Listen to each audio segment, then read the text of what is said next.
Hi Janesville, welcome to Park Place Views, brought to you by the City of Janesville and JATV Media Services. I'm your host, Molly Nolte, and I'm the Management Information Specialist in the City Manager's Office. This monthly program aims to keep Janesville residents informed by highlighting the people, places, events, and partners in the City of Janesville. On last month's episode, we talked with Assistant to the City Manager, Maggie Darr, about the City's many boards, commissions, and committees, and volunteering with the City. If you're interested in viewing past episodes of Park Place Views, they're available to watch on the City's website and JATV's YouTube channel. Today, I'm looking forward to connecting with Bryan McCormick, who is the director of our beloved Hedberg Public Library. It's been a few years since we've had Bryan on, and soon you'll see why it was time for an update. Bryan has been the library director here at Hedberg since October of 2007. He holds a bachelor's degree from Cornell College, a Master's of Library and Information Science from UW-Milwaukee, and a Master's of Business Administration from the University of Phoenix. Currently, Bryan is serving as a member of the Council on Library and Network Development, and that's a governor-appointed position, and locally he's serving as the treasurer of the Kennedy Elementary PTO, where one of his boys attends school. Thank you so much for being here today, Bryan, although I must admit, you didn't have to travel very far to get here, right? I think it was like 107 steps. 107 steps, good counting. So first of all, I think our viewers have figured out by now that we're not in our usual JATV studio space. So Bryan, where are we? This is what used to be our teen area, and during our renovation, one of the things we wanted to do was put in a nice fireplace and have kind of a lounge or reading area. So that's where we are today. It's a real nice part of the library, and I know we're going to talk a little bit more later. Yes, we are. It's a very beautiful space, and I'm looking forward to hearing a little bit more about that transformation in a little bit. But let's get a little bit of background first. So when was the Hedberg Public Library built originally? So this building was finished, the original part of it, in '68, I believe, and a little bit smaller footprint, and then they needed to expand, and the Hedbergs came along, and they wanted to do something for the city of Janesville. And so the manager at the time, Steve Schaefer, had said, well, why not put some money towards a new library? And the Hedbergs, they grew their business they came down to the library, they looked at OSHA, or changes in OSHA standards, and that was a big part of how they created lab safety supply. So they were very interested in helping to build a new library, and I believe it was '96 that this building, they basically took it down to just the girders and beams. I mean, they really gutted it and then rebuilt it. In '96 they finished this, and then it was time for new carpeting, lighting, kind of an upgrade, so we started looking at what it would take to renovate this building. Excellent. So it's been a little over 20 years. I never knew all of that background about the Hedbergs and how they were involved, so that's fascinating. And I think a lot of times when people think about what a library is, they kind of have maybe that traditional idea of, you know, there's a librarian sitting at a desk and she's shushing people who are trying to talk and things like that. So I'm interested in knowing if you, yes, just like that, with the glasses on the tip of the nose and they're yelling at anyone who might be trying to talk. So I'm interested in if that's the reality here, and if it is or not, what does your workforce look like and what do they do here? Definitely not the reality. Libraries have changed over the years. It really is a hub of the community, community center, and libraries are not just your traditional go there, research, grab a book, check out a book. I mean, I think as technology became more prevalent and changes in format from audiobooks to online databases and such, you started to see a transition in what a library really does. So you start to see more programming, more people coming to the library for collaborative activities. And when I say collaborative, I mean it could be meeting with someone in a study room and working together, or having a meeting, or attending a program, or a story time, or any type of activity where people are getting together and discussing an idea or attending an event or program. But libraries have really changed. It's definitely not the shushing environment that we've had in the past. A lot of library resources are tapped outside the library. So if you're browsing a database online or involved with an event or what have you, I mean, you don't have to come into the library to do that anymore. So our 21st century library is more collaborative, more flexible, still have your books and materials, but in many different formats, and you have nice spaces like this to get together and stuff. So it's just much different from the library that your mom and dad might have used. Right. And I'm sure you have librarians here, but then a lot of other staff to support the different programming and things like that. Correct, yeah. One of the things we wanted to do was we have trained librarians, the public service librarians all have their master's degrees, and we didn't want them to feel relegated to sitting behind a desk. I mean, that's kind of the other thing too of 21st century libraries. You don't sit behind a desk all day. And we wanted them to get out into the community and be more involved, attending meetings,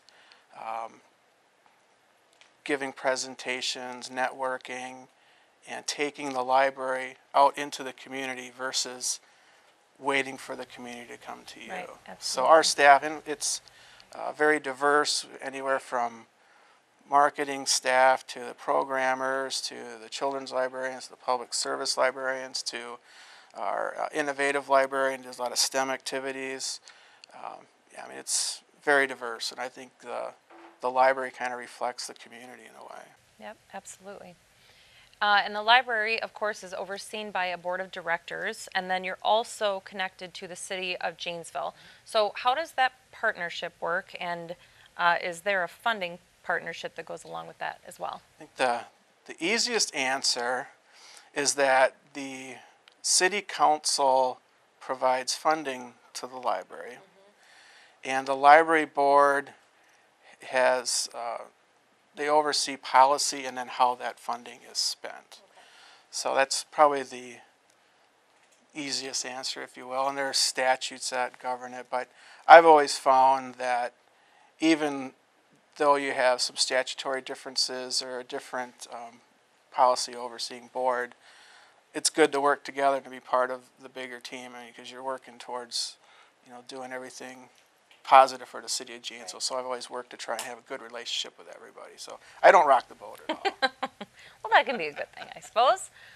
So let's get back into the transformation project. You had alluded to it just a little bit in the beginning of our interview. So the transformation itself, when did kind of this whole thing start? So we get the props going, so we get our hat here. There's a little theater in this interview. It's good. So I believe it was 5-6 years ago. As I mentioned, we knew we were going to have to replace the carpeting, lighting, kind of change it up. And at that time, I was looking just at, well, let's have one central service point and combine our desks and just kind of have that. But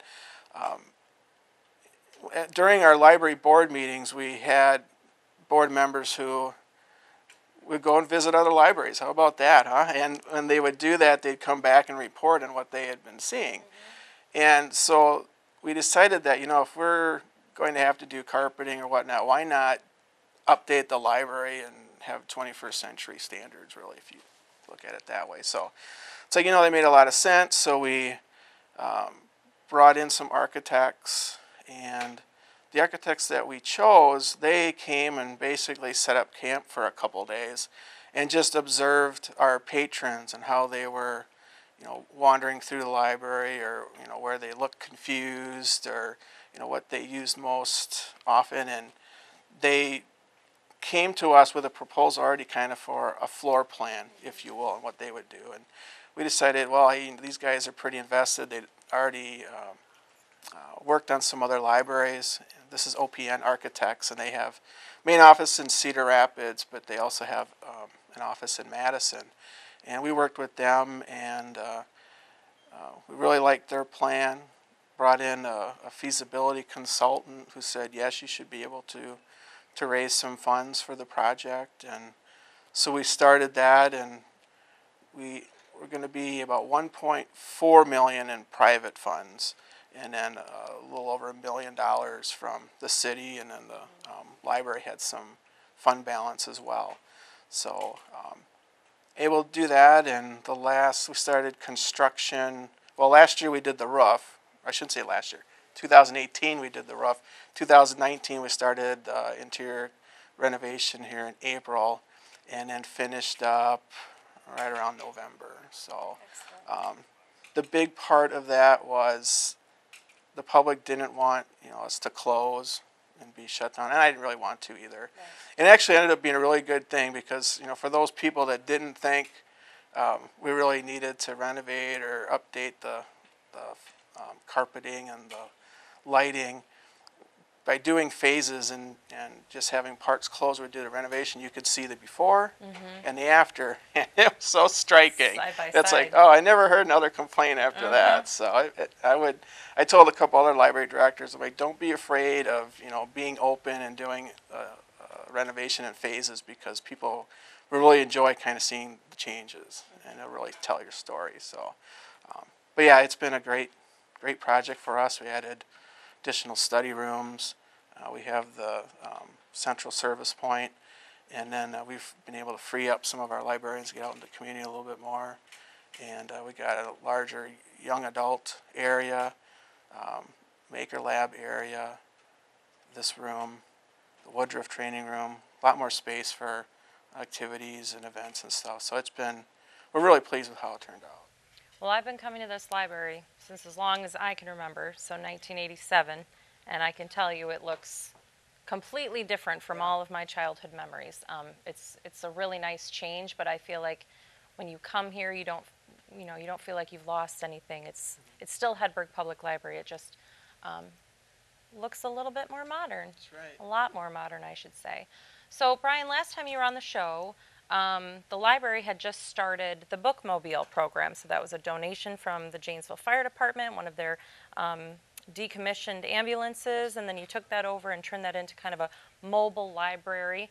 So since that time, any kind of new projects like that have gone on at HPL? Yeah, well, by being closed or not having the program room available, basically I kicked my programming staff out of the library and told them, you got to get out in the community and find places to do your events. And one of those is our QuestCon event, and they held that in the former Sears location at the Janesville Mall. Mm-hmm. And so they were working with mall management, and the mall managers had said, have you ever considered having a branch library at the mall? Well, my staff knew that, and my long-range plan is to have a branch library or two or three. Oh. We'll see. Probably two. So they came back, and I immediately got in touch with them, went over, and they offered us the same deal that they gave to the Children's Museum. Here's space, rent-free, you just cover utilities. And I said, we're there. Mm-hmm. And so, and they also offered up any furniture that was in Boston Store or Sears. And so we actually grabbed the old shoe shelving from Sears, so that's what's in there right now. Nice. at the mall. But in 6 weeks, we cleaned and painted that space. It was the former Vanity store, so it's just a couple stores down from the food court. And we opened on September 16th. So, and basically I told staff, is like, this is still a relatively new concept in libraries nationwide. You see them in strip malls, but you're not seeing them inside malls. So I said, who knows what to expect? Let's just get it up and running. So that was basically the idea, is let's just get the shelves in there. We pulled duplicates of books from our collection to get started, and so yeah, September 16th we opened. It's been going really well. We've now been able to renovate the dressing rooms into children's themed rooms, and United Way just gave us a grant to transform that last dressing room into a play kitchen for kids, and it's really come a long way. We have primarily parents with young kids that swing by, and then older adults. And then on Saturday, we're open Monday through Saturday, 10 to 4. Saturdays we see a mix of people. It's because Saturday's your shopping day. So, but it's going really well, and I mean, I think our initial investment was maybe under $4,000, and we've got that up and running. So it's been really nice. I've heard a lot of good comments from the people that come in. They really like to see us there. It's been really handy. I'll be there Saturday, and I'm usually there on Mondays working. So I enjoy it. I think it's a really neat thing for the community, and looking forward to being there for a while. That was one of the other questions. Are you only here because of the renovation? No, we're planning to be here long term. So, yeah, it's been really exciting. So I've really enjoyed it. It's a great reuse of space and kind of thinking about things out of the box, and the partnership too with the mall. I think that's a great thing for the community. So good call on that. So let's talk about, you've kind of mentioned a little bit already about library programming. So let's talk a little bit more about that in detail. What can patrons expect from Hedberg in terms of programming now that the new space is complete? And any new things that we can look forward to now that the transformation is over? Well, one thing, the library does so many programs and events that I cannot keep track of all of them. So we do have our newsletter, Library Matters, and if you go to our webpage, on the left-hand side, you'll see where you can click on Library Matters, and it'll list all the different things coming up in like the next 3 months, and you can see it's just chock full of stuff. Yep. So one of the new events, with the branch, whenever we did an activity there, we noticed we get a lot of people that come to that. So every Friday, we have a story hour called Expressly Yours. We'll play on the HPL Express name there. So that just started last week, and that's going strong. During spring break, the library will have activities each day, something a little different for the kids that maybe, I think what they call it, a library staycation if you're not going anywhere. So there's some activities there. And then, senior moments, Fix It Fridays, number of teen activities coming up. Just, one of the things was before we pretty much had the program room, and that was about it. So now we got the program room, we have the Woodruff room, we have this space, we have the maker space. So we have all these different locations, so now, hey, we can do 2 or 3 different things on the same day and not worry about it. So that's the other reason why you get so many things listed in here. But yeah, I would take a look at that. There's something for everybody in there, and there's always something going on here. And one of the things, I think it's there's a seniors group. They'll play dulcimers. They'll be in here. I think it's either Monday or Tuesday next week. So, and I think they're making repeat performances. Back by popular demand. That's right. Wonderful. Well, thank you for sharing that resource. I'll be sure to check that out. And one program that you haven't mentioned yet and that some people may not be familiar with is what's called the Open World program. And I understand you have a special connection with the Open World program. So can you kind of just talk us through what this global program is all about? So when I was in, my previous library was in Minnesota, Fairmont. Which we forgive you for being from Minnesota. That's fine. And I had heard about this Open World Leadership program through the Library Congress, and basically when the Soviet Union fell and you had all the independent countries come back, the United States and the Congress had wanted to do something where they were bringing those people over here to the U.S. to see kind of how we were doing things in a democratic government. And so I had heard about that, and I knew one part of that was they brought librarians over. So they had programs for judges or the media or teachers or bankers, what have you, and there was a segment for librarians. And so I inquired on that, but they didn't have any openings. And then at the last minute, someone bailed on them, and they needed someone quick. And so I'm like, I can do it. And so I was invited to participate, and that's kind of how I got involved. And so when I had my first group in 2003, and a group of 6 librarians that came over, and took them around the area, showed them other libraries, showed them, other cities and things that we had going on in Minnesota, and had a really good time with it. And they liked the job that I did, so I was invited to participate in subsequent years. And so I think in total, I had 4 groups when I was in Minnesota, and I've hosted 4 here in Janesville. In Janesville, we had a group from Russia, a group from Estonia, a group from Azerbaijan, and a group from Ukraine. And then I stopped participating because we had kids. And when you're hosting people from another foreign country and you're spending 10 days with them, it takes a lot out of you. Yep. So, but the interesting piece of all that is that my wife came over with a group in 2004, and we got along well. I visited her many times, got married in Russia in 2006, went through the whole immigration and visa process, and she came over here in 2007 when I came to Janesville. So we were, so I guess open world program brought this American and that Russian together, and we have 2 kids now, and it's a really neat program. It's still going strong. Don't know if they're still bringing librarian groups over, but I know they're still it's still active, and every now and then I go on there and see what's going on. But it's a good program, and we definitely benefited from it. Yeah, absolutely. I'll say. Well, that's great. I never knew that about you, Bryan, so thanks for sharing that. Now, let's talk a little bit more again about kind of that traditional sense of, libraries are a place you come, you check out a book, you leave. That's what some people might think, and you've already kind of dispelled that myth for us. So in terms of coming in and just checking out a book, what else can I do here?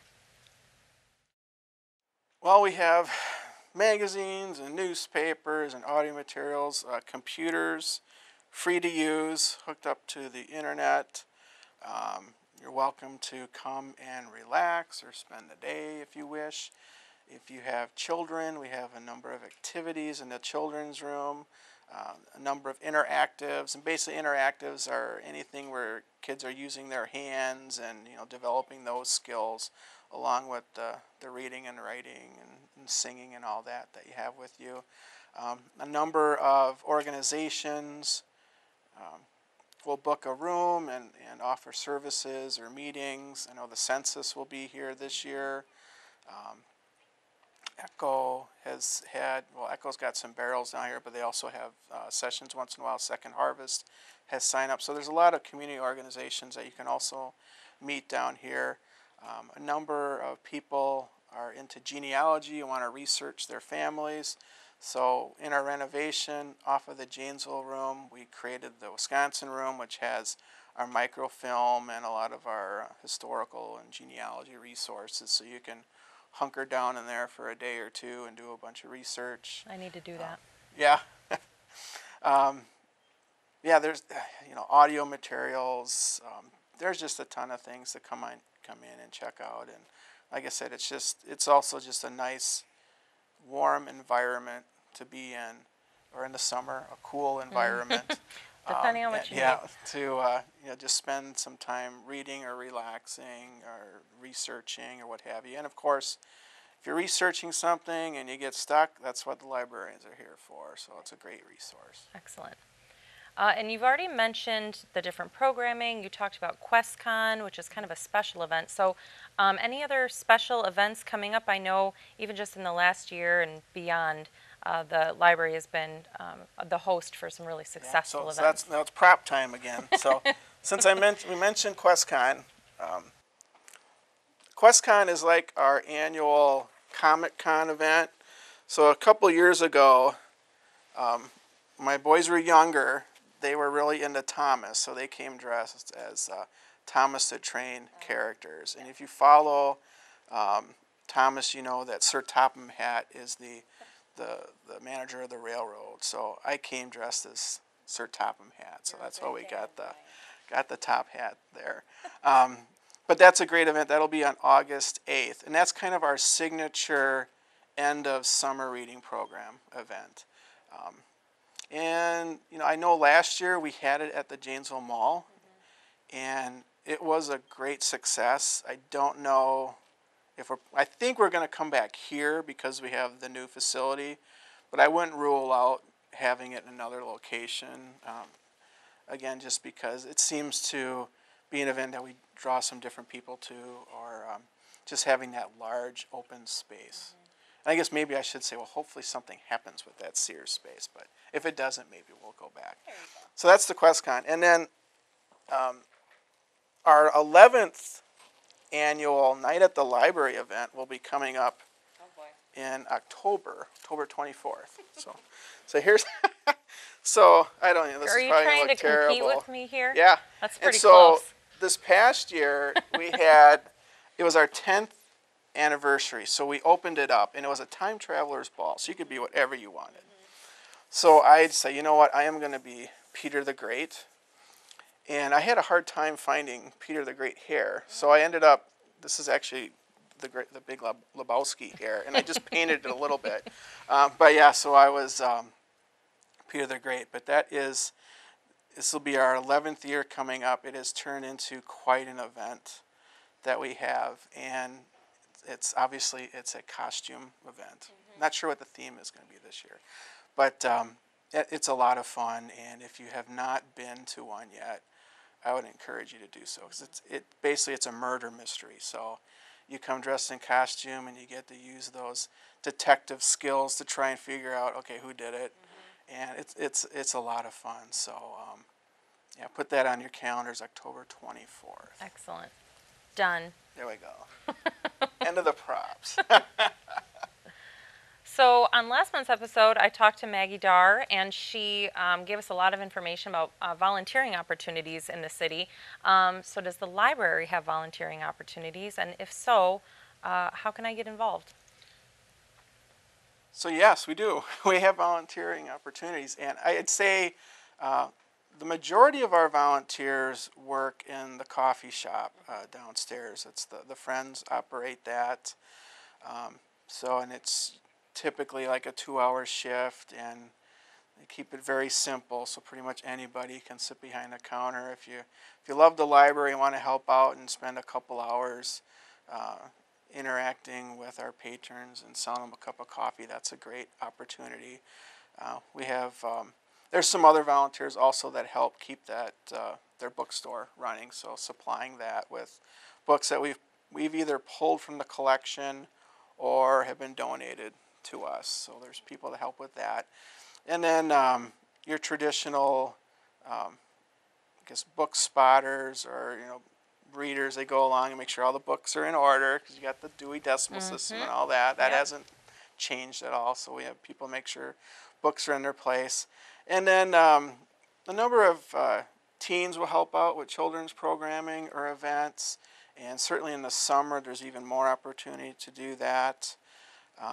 And then every now and then when we have a program or event, we always need volunteers to help out with that. So if you love the library and want to help out in a little way, that's a great way to do it. Just let us know you're interested. Okay, and you mentioned the Friends group, so is that kind of the same process, getting involved with them? Pretty much. I guess probably the easiest thing to do is if you swing in the library and you're at the ground floor coffee shop, just ask about the Friends. They have a little flyer. And basically what the Friends do, it's a separate 501c3 organization, and they're here to support the library. They do a little bit of fundraising with book sales, which I think there's one coming up, I want to say in April, if memory serves. So there's one of those coming up. We have the tulip sale. We have another, every now and then something might come up where there's a fundraising opportunity. But basically they support the library either through their volunteering efforts or through special events, or what have you, and just kind of that extra arm, if you will, that helps the library do things that we can't do through our normal operating budget or through our own staffing. So it's a great organization, it really is. And you can be if you're a member of the Friends. I'm a lifetime member. Nice. So there we go. You get a little discount at the coffee shop as well. It's always a little incentive there. But yeah, it's a good organization that really If they weren't there, there's a number of things that we couldn't do. Great. Well, that's good to know. So now the classic library question. If I want to come here and grab a book, do I need a library card, and how do I get one? Well, if you want to grab a book, you can always grab a book. If I want to properly check out a book. If you want to take one out, yes, you should have a library card.